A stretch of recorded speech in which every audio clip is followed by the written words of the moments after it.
Muy bien, el tema que vamos a tomar ahora es el tema de osteoporosis.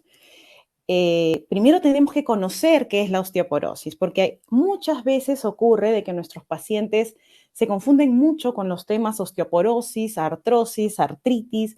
Hay mucha confusión y por eso es que a veces no se identifica la osteoporosis a tiempo.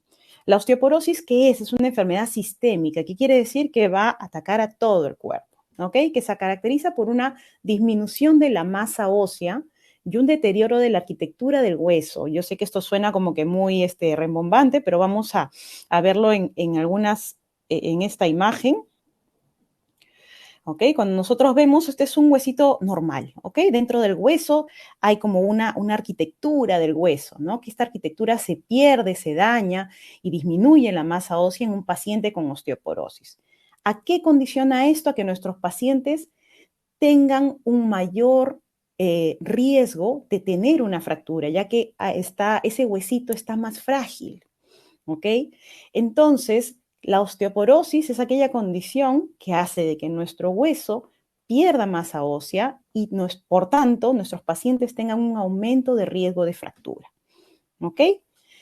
Entonces, ¿cuáles son los síntomas, doctora, de la osteoporosis? ¿Cómo yo puedo saber que tengo osteoporosis? ¿Acaso me van a doler los huesos? ¿Acaso me va a doler la espalda, los brazos? Pues esta enfermedad es una enfermedad que no produce síntomas, no duele. Es bastante común que nuestros pacientes vengan y nos digan, doctora, a mí me duelen los huesos, por eso quiero saber si tengo osteoporosis. Y ese a veces es una idea que la tenemos de forma muy frecuente, pero que no es tanto así, porque los síntomas de la osteoporosis en realidad son los que están asociados a las fracturas, ¿ok? Cuando muchas veces podemos identificar que el paciente tiene osteoporosis cuando ya tuvo una fractura, ¿ok? Recordemos que una fractura puede impactar muchísimo en la vida de nuestros pacientes, sobre todo esa fractura tan temida como es la fractura de cadera. Nuestros pacientes que tienen fractura de cadera van a tener un largo proceso de recuperación, incluso hay muchos pacientes que pueden tener complicaciones hasta mortales. Entonces, cuidémonos, la fractura de cadera es nuestro mayor temor, pero también hay otras estructuras que se pueden fracturar, ¿no? Acá yo les estoy poniendo una imagen. Yo sé que no es la imagen completa, vamos a tratar de entenderlo juntos. Esta zona de acá, la que es de color naranja, marroncito, ¿no? Representa una vértebra, ¿no? Las vértebras son como como unos cubos, vamos a decirlo así, como las huesos que vienen uno detrás de otro y sostienen todo nuestro esqueleto, ¿no? Entonces, acá se está representando lo que es una fractura vertebral, ¿ok? Miren el tamaño de esta vértebra, miren el tamaño de esta vértebra. ¿Ok? Entonces, a veces ocurre que nuestros pacientes nos dicen, doctora, yo veo que mi abuelito se ha achicado, lo veo más chiquito. ¿No? Y a veces cuando nosotros pedimos una radiografía, pues nos llevamos con la sorpresa de que ya nuestro paciente ha tenido una fractura que de pronto en el momento pensaron de que era algo muscular y no se tomaron mayores medidas al respecto. Muy bien, entonces, ¿quiénes pueden padecer de osteoporosis? ¿Ok? Hay algunos factores que están muy asociados a la osteoporosis y una de ellas muy importante es la edad avanzada. ¿Ok? Nuestros pacientes adultos mayores son quienes van a presentar osteoporosis con mucha más frecuencia, siendo más frecuente en mujeres que en varones. Las mujeres tenemos en el periodo de la menopausia un cambio hormonal que condiciona que nosotros podamos tener una mayor pérdida de masa ósea. ¿Ok? Si es que ya hemos tenido una fractura, como les dije en la diapositiva pasada, pues a veces nos enteramos que el paciente tiene osteoporosis porque ya se fracturó. Y usualmente estas fracturas van a ser fracturas que sean fracturas que se les llama como fracturas de bajo impacto. ¿Qué quiere decir? O sea, no es que el paciente pues se cayó del quinto piso o lo atropelló un tráiler. Bueno, ahí es esperable que uno se fracture, ¿no? Las fracturas que estamos diciendo acá, las fracturas que son de interés para nosotros, son esas fracturas en las cuales el paciente pues tiene una caída. Muchas veces el paciente me dice, doctora, tuve una caída tonta, o si no me iba a caer, me apoyé y me fracturé.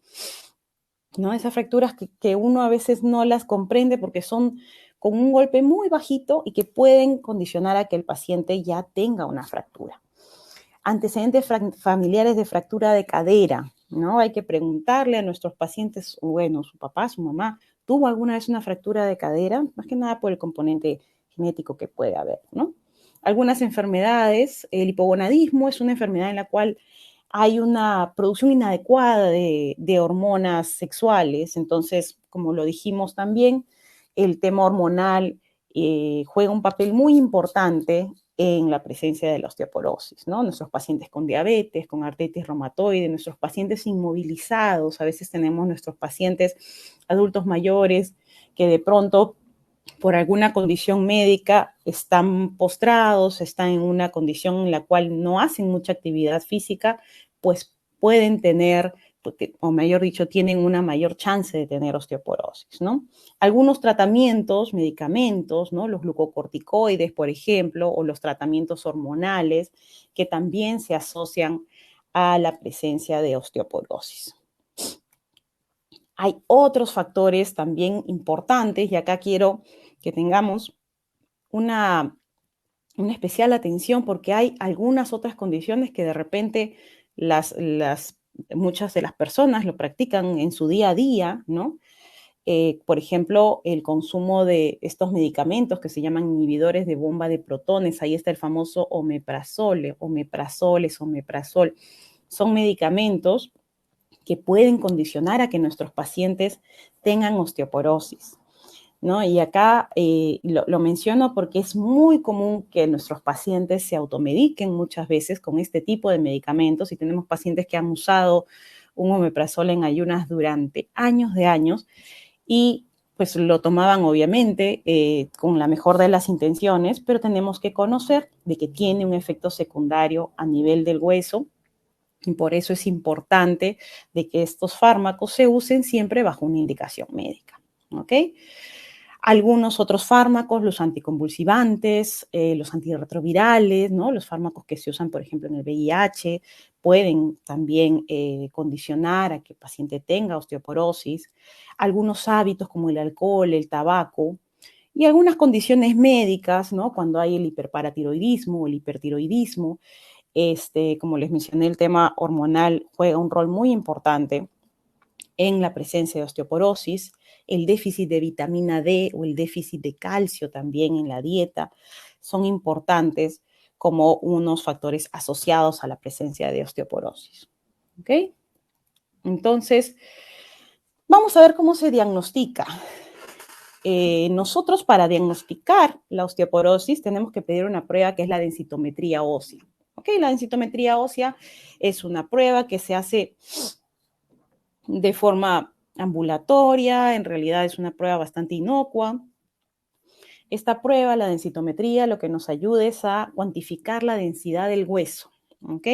Y nosotros como médicos vemos unos índices, unos valores, que son estos índices de SCORT-T, que nos dicen de acuerdo al número si es que estamos ya en osteoporosis o estamos en osteopenia, que es una condición previa, digamos, a la osteoporosis, o si es que estamos ante un hueso sano, ¿ok? ¿Dónde es nuestra zona de interés? ¿Dónde es que nosotros tenemos que evaluarlo? Principalmente en la columna lumbar y en la cadera. ¿Okay? Esas son nuestras zonas de interés principalmente. Entonces, bueno, esta diapositiva la voy a pasar un poquito rápido, pero nada más es para que tengamos los conceptos. Podemos ver en una densitometría si nuestro hueso está normal, si nuestro hueso está en osteopenia, que quiere decir es una condición en la cual hay una densidad mineral ósea baja, o si es que ya estamos en osteoporosis. Y esto se va a ver asociado a este score T, a este valor T. ¿Ok? La osteoporosis grave es cuando ya, además de la osteoporosis, ya tenemos una fractura. ¿Ok? Entonces, usualmente yo les explico, les pongo esta imagen a mis pacientes porque es importante que el paciente también sepa de alguna forma ubicarse, ¿ok? Nosotros cuando vemos las densitometrías, que son estas pruebas que les estoy poniendo acá, vamos a ver de qué nos van a enfocar el área de interés. En este caso, esta es la caderita, ¿no? El cuello del fémur, que es este cuellito de acá, que es la zona que más se fractura, ¿no? en caderita, y vamos a ver de que nos van a dar un valor y este valor lo van a representar en este gráfico, ¿ok? Acá nosotros lo vemos, está como un puntito en la zona amarilla que nos dice de que nuestro paciente está teniendo un valor que está en osteopenia, ¿ok? Igual nosotros vamos a ver la columna, principalmente en la columna de la lumbar 1 a la lumbar 4, que son las que nosotros estudiamos, y vamos a encontrar igual este puntito, igual nuestro paciente está en osteopenia. ¿Ok? Ya nosotros, como especialistas, pues vamos a ver todos los valores, vamos a ver vértebra por vértebra, obviamente hacemos algo un poquito más exhaustivo, pero nada más les pongo esta gráfica para que vean más o menos cómo poder identificar una densitometría sin tener, digamos, obviamente, conocimiento de un médico especialista. ¿En quiénes tenemos que pedir esta prueba? Recordemos, la osteoporosis no causa síntomas. Entonces, se tienen que tomar estas pruebas en los grupos de pacientes en los cuales vayamos a encontrar con más frecuencia. Entonces, lo vamos a pedir en mujeres de 65 años a más o en varones de más de 70 años, independientemente de si tienen algún factor de riesgo. Es decir, no importa si el paciente fuma o si el paciente usa corticoides, no, independiente del factor de riesgo, nosotros lo tomamos. ¿Ok?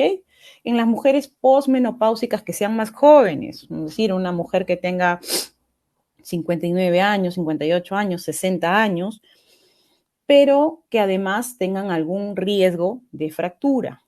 ¿Ok? Nuestros pacientes adultos que tienen una fractura después de los 50 años, como les comenté, una fractura de bajo impacto, el paciente ya tiene una fractura, ese paciente debe de ser evaluado por un reumatólogo y tener todo un estudio para ver cómo está el huesito en nuestro paciente. ¿Ok? Y bueno, pues nuestros pacientes que sean adultos, que tengan alguna afección, que tomen algún medicamento asociado a baja masa ósea, ¿no? Ahí yo les estoy poniendo un ejemplo de lo que de lo que podemos preguntar en nuestros pacientes, ¿no? Si tienen artritis reumatoide, si usan glucocorticoides o si de pronto toman anticonvulsivantes. Esas preguntas las tenemos que hacer para ver en quiénes tenemos que pedir esta pruebita, que es la prueba de la densitometría. ¿Ok? Vamos a ver. Y acá a veces tenemos esta situación con los pacientes porque me dice, doctor, ok, ya tengo la osteoporosis, usted ya me diagnosticó la osteoporosis, ¿por qué me pide más pruebas? Y es que tenemos que hacer algunos exámenes adicionales. ¿Por qué? Porque nosotros tenemos que identificar. Muchas veces nuestros pacientes pueden tener alguna alteración hormonal o pueden perder de repente calcio por la orina o pueden tener alguna alteración, digamos, o pueden tener un déficit de vitamina D que tenemos que identificarlo y tenemos que corregir esa causa de fondo para que nuestro tratamiento sea exitoso. ¿Ok? Entonces, usualmente pedimos algunas pruebitas de laboratorio, ¿no? El hemograma, pruebitas de función renal, de función hepática, el calcio en la sangre, el fósforo, que también actúa junto con el calcio, ¿no? La hormona tiroidea, la vitamina D, calcio en orina, que como les digo nos van a ayudar a identificar si hay alguna otra causa asociada a la osteoporosis o también nos pueden ayudar para ver si ofrecer algún tipo de tratamiento en nuestros pacientes es seguro. ¿Ok? ¿Cómo se puede controlar? Acá es importante que tengamos claro este concepto. La osteoporosis es una enfermedad que no podemos curar. Y esto a veces genera en nuestros pacientes algunas preguntas, ¿no? Y me dicen, doctora, entonces, si esto ya me dio porque, bueno, pues tengo la edad que tengo y no lo puedo curar, ¿para qué voy a tomar medicinas? Y es que no siempre nuestras enfermedades en general la vamos a poder curar, pero sí las podemos controlar. ¿Y para qué tenemos que controlarla? Para evitar, obviamente, esas complicaciones que, como les he mencionado, son tan temidas como las fracturas. Hay tratamiento que es farmacológico, me refiero a tomar algún suplemento, tomar vitaminas, tomar los medicamentos que usamos como los fijadores de calcio. Y también hay un tratamiento no farmacológico, que ese es el que depende del paciente principalmente, ¿ok? Entonces tenemos que tener una dieta equilibrada, tener un buen aporte de proteínas, tener un buen aporte de calcio en la dieta, evitar el alcohol, el tabaco, que ya hemos visto que son factores de riesgo, tener un ejercicio físico regular, que es importante que nuestros pacientes hagan una actividad física para que puedan tener un músculo que esté sano. Nosotros decimos músculo sano, hueso sano, ¿no? Nuestros pacientes que tienen un ejercicio regular van a tener un músculo más tonificado y no solamente van a ayudarlos a que tengamos una masa ósea adecuada, sino también va a ayudar en múltiples áreas de la salud, ¿no? Y tener los cuidados para prevención de caídas. Esto es súper importante. Cuidar el calzado que usemos, cuidar a nuestros pacientes que están tomando medicamentos que de alguna u otra forma pueden generar que el paciente tenga más sueño, por ejemplo, nuestros pacientes que usan a veces antidepresivos, relajantes musculares, que son medicamentos que pueden hacer de que nuestros pacientes pues se sientan un poco más somnolientos y por consiguiente pueden perder un poco el equilibrio. ¿Mm?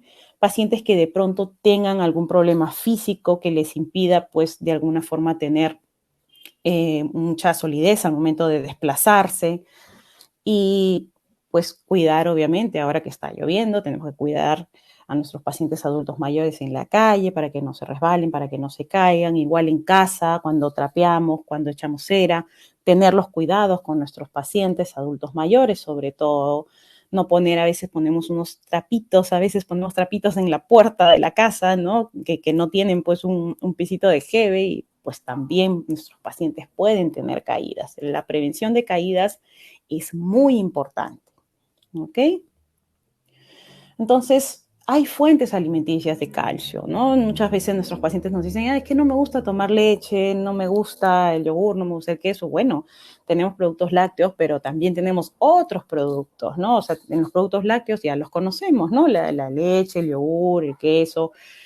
Y tenemos también fuentes alimenticias de calcio que son vegetales o que son semillas, ¿no? Ahí tenemos, por ejemplo, la chía, el ajonjolí, las leches vegetales que se pueden usar, los frutos secos, ¿no? Que se pueden usar en nuestros pacientes como una fuente de calcio. Hay alimentos enriquecidos en calcio, ¿no? Que ya vienen, digamos, fabricados así, que tienen ya, el producto ya está enriquecido con calcio, y hay alimentos que también vienen enriquecidos con vitamina D, ¿ok?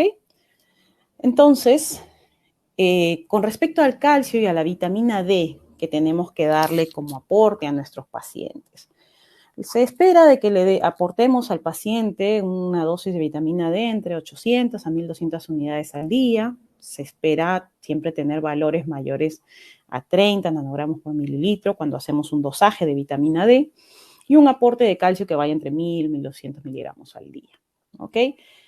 Este aporte de calcio no tiene necesariamente que ser en un suplemento, en una pastilla, puede ser un aporte nutricional que incluso es bastante bueno y que debería ser guiado también por una nutricionista, ¿no? Un licenciado en nutrición que pueda obviamente guiar a nuestros pacientes para tener un aporte de calcio en la dieta para que no tengamos la necesidad de ofrecerle ningún producto, ningún suplemento. ¿Ok? Vamos a hablar ahora del tratamiento farmacológico y vamos a hablar del tema de los fijadores de calcio, como se los conoce. Esta parte la voy a pasar como que un poco más rápido porque esta obviamente es ya el área del médico especialista quien lo indica, ¿no? Pero muchos de nuestros pacientes ya conocen estos medicamentos, ¿no? Y el más comúnmente usado es el alendronato. El alendronato es el medicamento que lo damos pues en los hospitales, que se usa con mayor frecuencia, porque también es un poco más accesible económicamente. Es un medicamento que es una tableta, una pastilla, que se toma de forma semanal.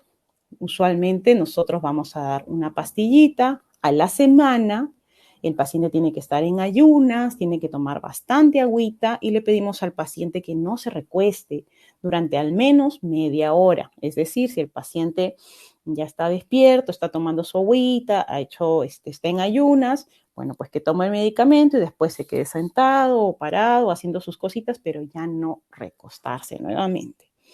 ¿Ok? Usualmente nosotros con este tratamiento vamos a durar unos 5 años y después de eso, de acuerdo a la respuesta, se puede dar como se le llama el periodo de vacaciones, ¿no? El paciente puede descansar un tiempo del tratamiento, obviamente siempre en evaluaciones con el reumatólogo y ver si en algún momento hay que retomarlo, pues ya eso lo va a indicar el médico que evalúe al paciente en ese momento. Tenemos el ivandronato, yo he puesto la presentación oral, que es la más frecuente, también hay otra presentación que se puede dar endovenosa. Esa no es la que más frecuentemente usamos, sino el ivandronato oral, es una pastillita que la vamos a dar una vez al mes. Igual, bajo las mismas condiciones, ayunas, bastante agüita y no recostarse por al menos 60 minutos. El tiempo de tratamiento va a durar igual unos 5 años aproximadamente. Recuerden que acá todo no es tan exacto porque va a depender de paciente a paciente, pero vamos a hablar de que es un periodo aproximado de 5 años y después de eso igual nos podemos dar un periodo de vacaciones. El ácido zoledrónico o el alendronato, este es un medicamento de dosis anual. Este es un fármaco que se coloca de forma endovenosa. A nuestros pacientes le vamos a aplicar el medicamento más o menos en unos 30, 40 minutos. Y después de aplicarle el medicamento, pues el paciente se tiene que volver a aplicar el medicamento al año siguiente, en un año, ¿ok? Igual, periodo de tratamiento de 5 años, después nos podemos dar un periodo de vacaciones con este tipo de medicamentos, ¿ok? Este tipo de medicamentos nos pueden dar algunos efectos adversos que es importante conocerlos. La medicación oral puede causar esofagitis. La esofagitis es cuando hay una irritación del esófago, que es ese conducto que va pues desde la boca hasta llegar al estómago, ¿no? Puede causar un poquito de irritación a nuestros pacientes que tienen de repente alguna gastritis o algún problema gástrico, de repente no son nuestra primera opción porque tenemos que tener en cuenta que este medicamento puede causar un poquito de irritación.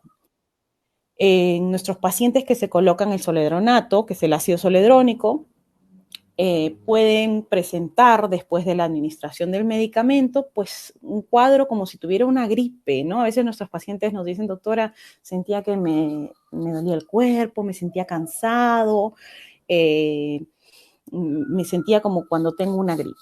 Esas son las formas como nos describen nuestros pacientes a esos efectos adversos que podemos encontrar en el ácido zoledrónico después de la aplicación, digamos unos 5 días después de la aplicación, ¿no? Estos medicamentos no debemos usarlo en pacientes con enfermedad renal, por eso es importante pedir los exámenes de sangre antes de administrar el medicamento. Este medicamento puede disminuir el valor de calcio en la sangre, por eso también pedimos calcio en la sangre al momento de evaluar los exámenes de laboratorio.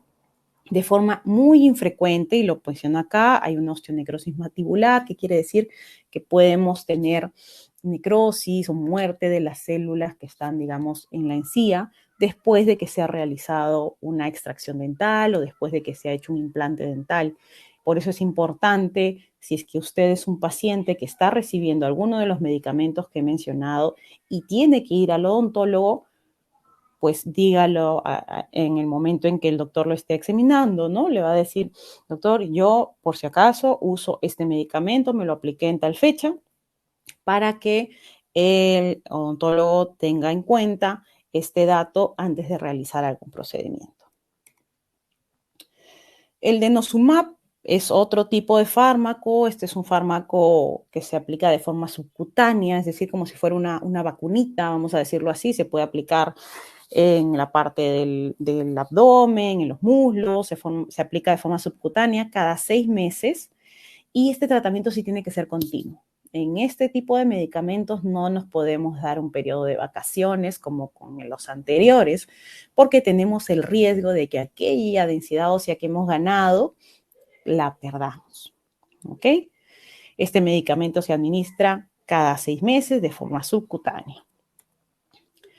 En los efectos adversos tenemos un riesgo muy bajo de osteonecrosis mandibular, puede ser usado en pacientes con insuficiencia renal, puede producir hipocalcemia y si se suspende puede producirse pérdida de la masa ósea que hemos ganado. ¿Ok?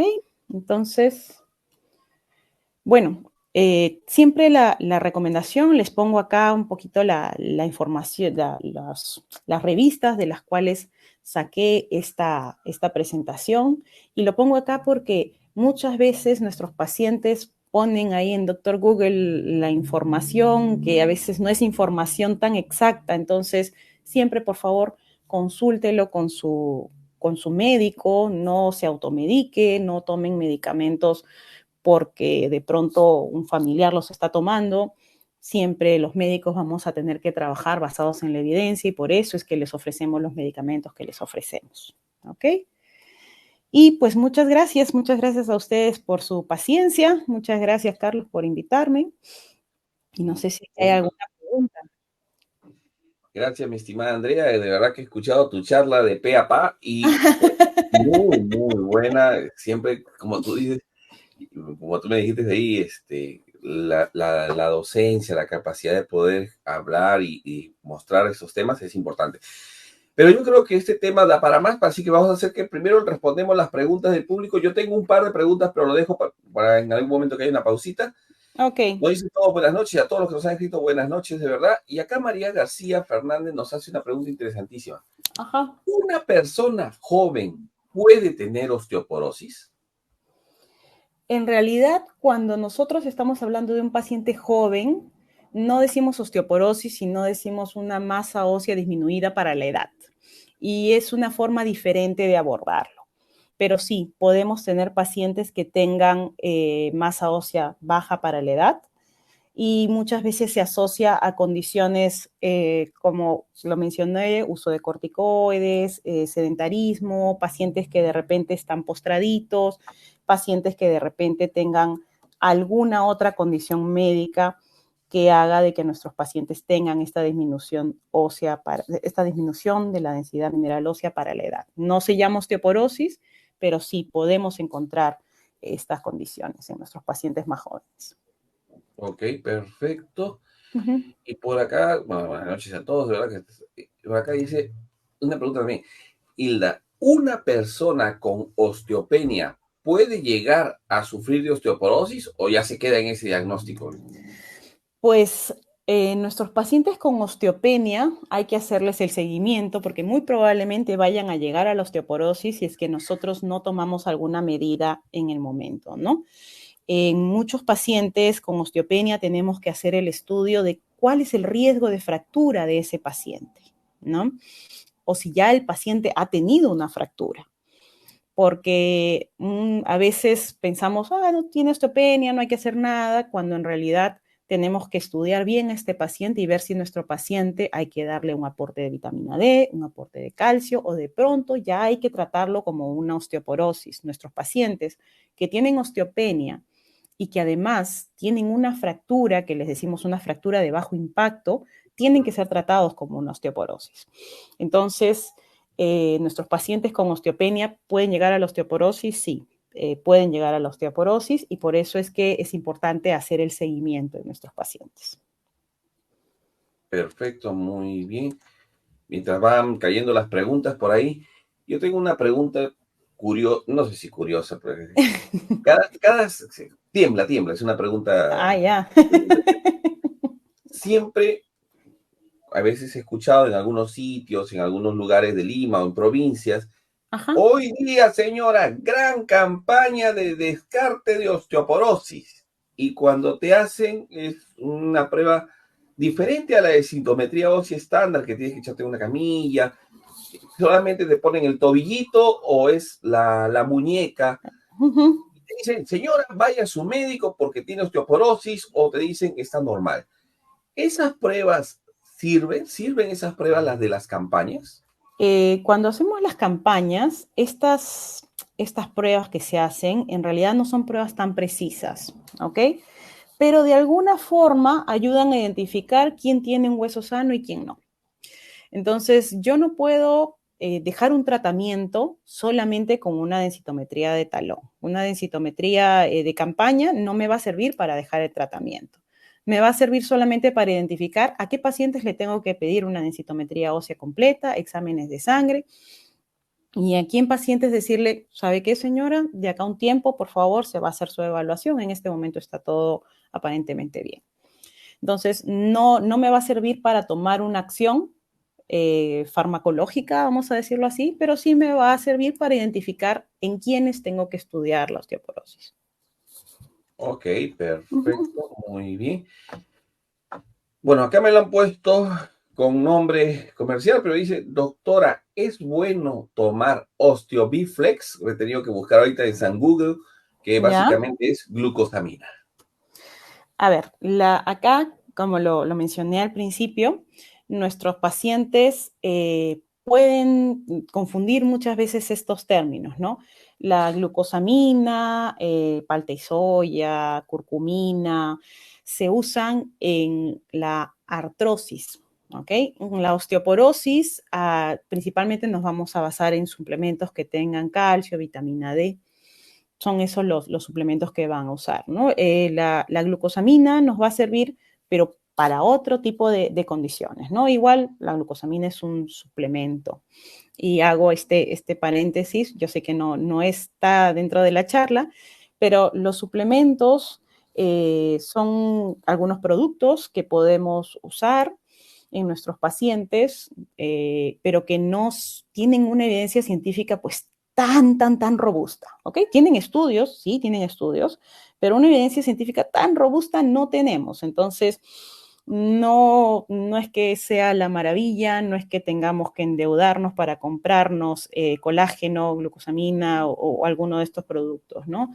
Son suplementos que lo podemos usar y si nos va bien, fabuloso, y si no, pues no perdamos nuestro dinero. Que justo yo te iba a preguntar por el colágeno, pero ya me lo respondiste. Faltó agregar ahí mi queridísimo amigo cartílago de tiburón, pero me imagino que va dentro del mismo saco. Así es. De verdad que tenemos bastantes preguntas. Quiero hacer una pequeña pausa para agradecer a todos los que día a día nos ven, tanto en vivo como en diferido. Para los que nos están viendo en diferido, si quieren preguntar las preguntas, aprovechen, entren a las 7 de la noche los miércoles y ahí las respuestas las hacemos en vivo con todo el gusto y cariño del mundo. Aprovechen ese momento, así que estén atentos siempre los miércoles a las 7 de la noche por nuestro canal de Facebook. Ya luego lo colgamos esto en YouTube y todo demás, pero en las preguntas y todo demás es por nuestro canal de Facebook con mucho gusto. De verdad que gracias a María García Fernández, a Hilda García, Carmen Aide, por acá Rosa Salazar, Sonia Cuña, Rosa Núñez, Flor Ulloa, Yoli Romero, ay, Peti Rubio Castro, Sonia, wow, qué cantidad de gente. Oye, Muy pero por acá bien. Elizabeth nos hace una pregunta que es muy sincera y a veces la gente pregunta, dice, doctora, en una oportunidad me dijeron que por las puras uno toma calcio. ¿Eso es verdad? Y yo que termines de responder esa pregunta y te tengo otra preguntita más con respecto a parecida. Ok.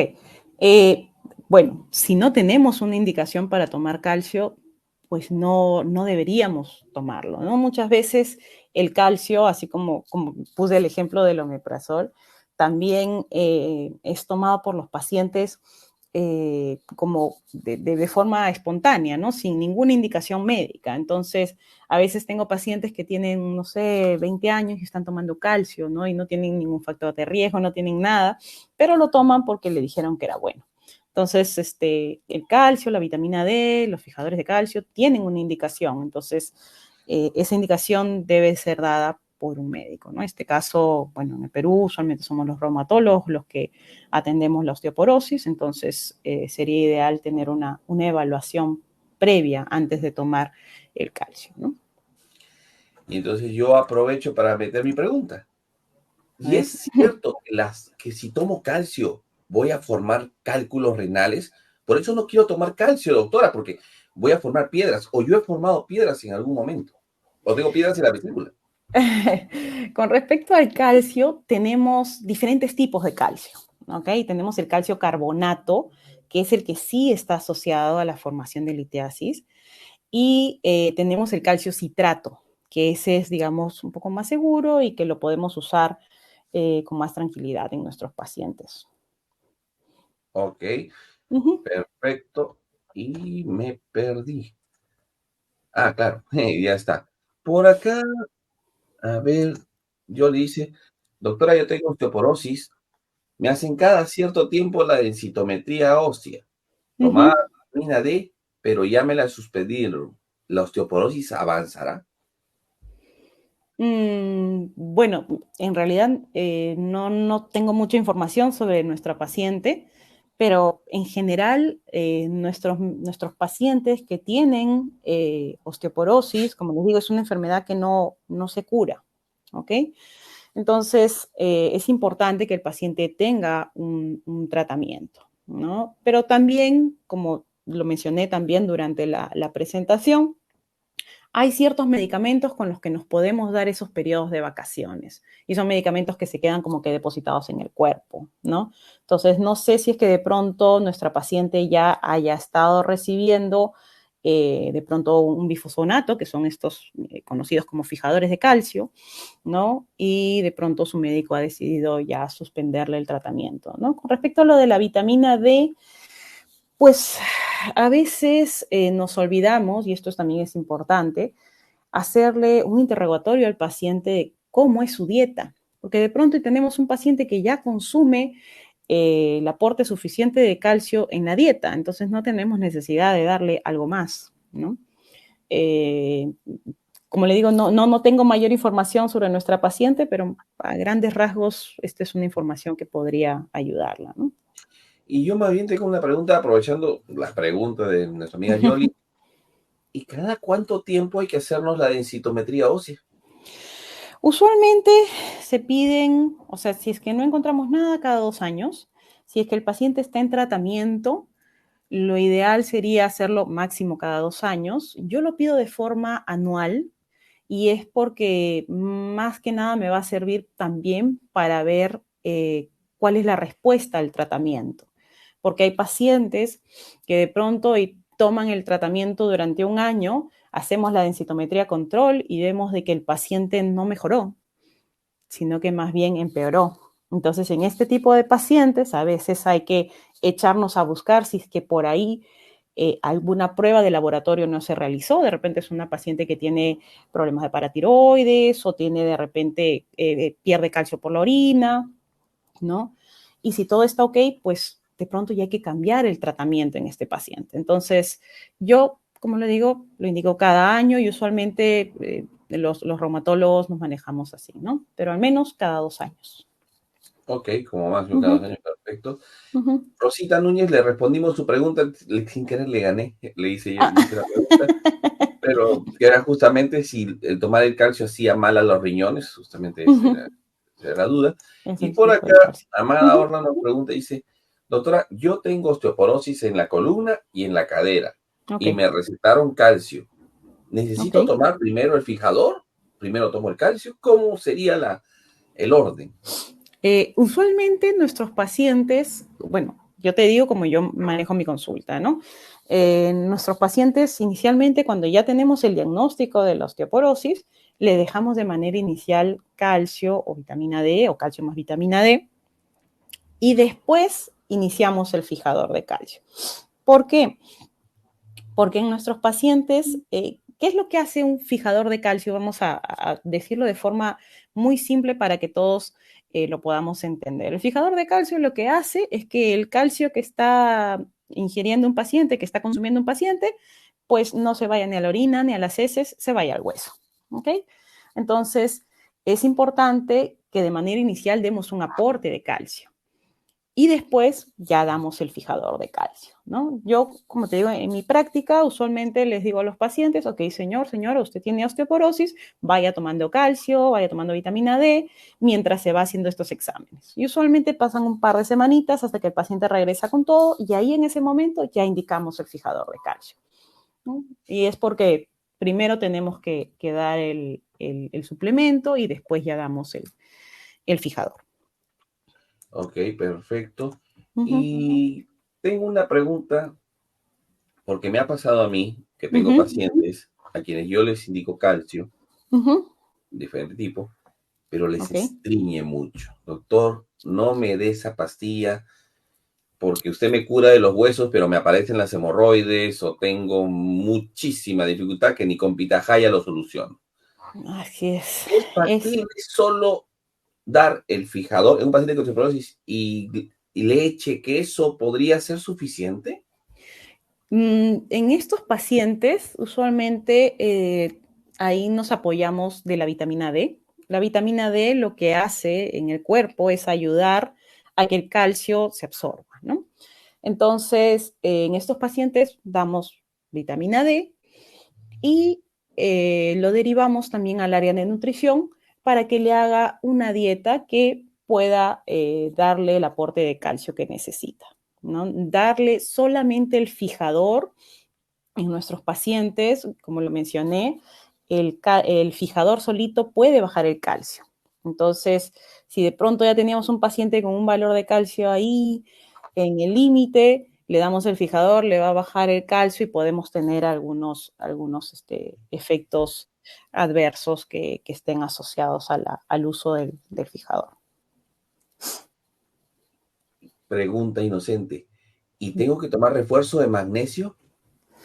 Hay algunos suplementos que se están usando ahora, no es que tengamos que tomarlos, ¿no? Pero se ha visto de que pues el magnesio, la vitamina K también pueden contribuir al manejo de la osteoporosis. No es que lo tengamos que usar, usualmente nos apoyamos de calcio y vitamina D, pero sí hay, sí nos podrían ayudar.